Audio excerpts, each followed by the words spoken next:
My name is Colt Sedbrook, and this is the Research Methods course 505 with Dr. John Aldridge. This is the final presentation for the proposal. The topic that I will be doing is NCAA student athletes and NIL legislation, so name, image, likeness, the ability to profit from name, image, likeness for student athletes. The title of my proposal is going to be Maximizing NIL Benefits for Division I student athletes. The introduction to the problem is just from the experiences of being a former student athlete, dealing with some conflict when it came to understanding what are some of the resources that were going to give me some of the abilities to maintain my academic integrity, but also just the willingness to go about education in the right way. Being a former student athlete, like I said, but also being a professional athlete, athletes understanding the business of sport, being able to understand policy, procedure, etc. Just being a former collegiate baseball coach, having a passion for just the recruiting and kind of what are some of the next hurdles that college coaches may face when it comes to recruiting now with NIL legislation. And recently being a graduate assistant in men's ministry, and just dealing with some of the student athletes on campus and being able to have conversations with some of the current affairs with what was on the landscape. And then, like I said earlier, recent name, image, likeness legislation. This is really a topic that's going to be a ripple in the water, so to speak, whether it's positive or negative. And then just looking at about maintaining, sustaining academic integrity for those student athletes that are at those institutions that are playing for national championships and have high bids for getting kids to that institution or university to play their sport. And then create solutions for NILs that help promote graduation, because I really think it's important. The proposed methodology is going to be really kind of focused on that non-experimental metadata analysis. The EDIC research will seek to define the phenomena across the states with regards to the college atmosphere of intercollegiate competition. The inductive analysis is the IMIC analysis, and that will kind of help with regards to my subjective observations and my experiences. And the deductive analysis is looking at all the analysis that I've been able to put together, and that's going to be able to help me with the relevant studies that are at hand.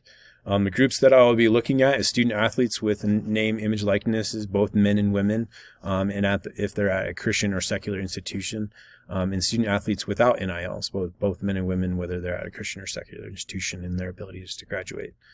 The research table, the proposed research table, is the dimensions in the left-hand column represent the styles of leadership, right? So the leadership styles will be primarily drawn from organizational behavior, leaders like Terry Scandura, or leaders like Craig Johnson, looking at the ethical leadership styles, also looking at motivation, intrinsic and extrinsic or unmotivated, and some of the attribution theory represented by Scandura as well. Looking at the behavior that looks to interpret how males and females, men and women, student athletes with or without maintain academic integrity, ultimately graduating.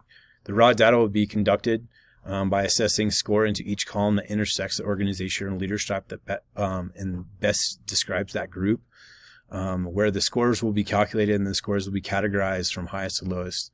And this is really kind of allowing me to place some hierarchy on what is better and what is kind of leading the way. As soon as the results are ranked in the order of the highest to lowest and compiled into a chart, and then further data will be kind of conducted. The target audience that I have is obviously parents and guardians of students, athletes that are currently in high school or amateur level, looking to get recruited. Kind of like, what do they have to look for? What are some of the things? What do they have to navigate themselves through? And obviously, coaches, mentors, how do they set themselves up to prepare student athletes that are looking to do the same thing? And then on the collegiate levels, professors, mentors help navigating student athletes through their experiences. And the narratives of that NILs are bad.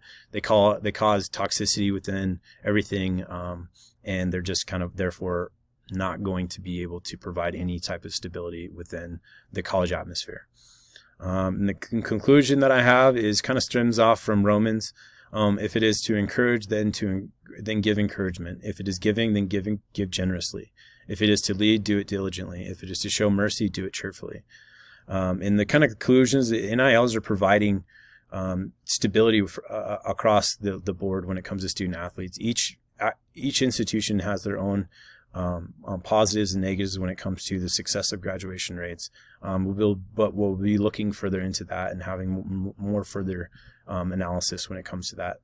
The dimensions that like I said, were going to allow us to kind of adjust with kind of like the various styles of leadership and how they amount up and how they are able to classify themselves. It is interesting to see how much is done to help student athletes achieve competitive success on the field, but we'll look at what they are able to do within the NIL landscape for their academic supporters, but also their academic integrity, but also having NIL support through their parents, family, advisors, agents, etc. Really excited about this topic, really looking forward to getting further into this, into the final conclusion of the organizational leadership coursework. Thanks.